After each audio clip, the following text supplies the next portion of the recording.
நாம உலகம் முழுக்க பல சூப்பர் ஹீரோ படங்கள் பார்த்திருப்போம். ஆனா அதுல எல்லாத்துலயுமே அந்த சூப்பர் ஹீரோக்களுக்கு ஏதாவது ஒரு பலவீனங்கள் இருக்கும். இந்த ஒரு கான்செப்ட அகிலீஸ் ஹீல்ஸ் அப்படின்னு சொல்லுவாங்க.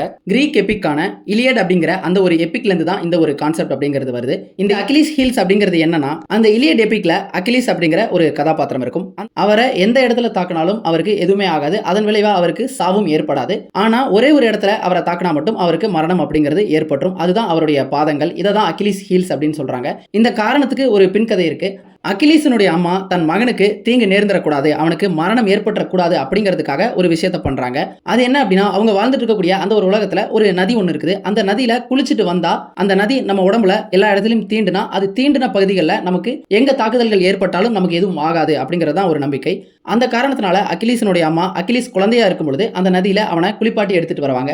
அவனை குளிப்பாட்டும் பொழுது இவங்க என்ன செஞ்சிருப்பாங்க அப்படின்னா, அவனுடைய 2 பாதங்களையும் தலைகீழா பிடிச்சு அவனுடைய தலை தண்ணிக்குள்ள முங்கி எடுக்கிற மாதிரி அப்படி முக்கி முக்கி எடுத்திருப்பாங்க. இதன் விளைவா அவனுடைய பாதங்கள் அப்படிங்கிறது அந்த நீர்ல நனைஞ்சிருக்காது.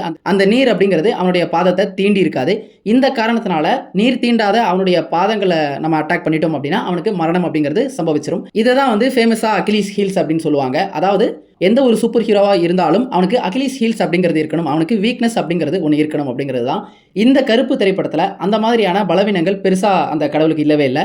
ஒரே ஒரு விஷயம் சொல்றாங்க. அது என்ன அப்படின்னா, எல்லை அப்படிங்கிற அந்த விஷயத்த சொல்றாங்க. அதுவுமே அவ்வளவு கன்வின்சிங்கா இல்லை. அதெல்லாம் ரொம்பவே பார்க்கறதுக்கு அபத்தமாகவும் சிறுபிள்ளைத்தனமாகவும் தான் இருந்தது.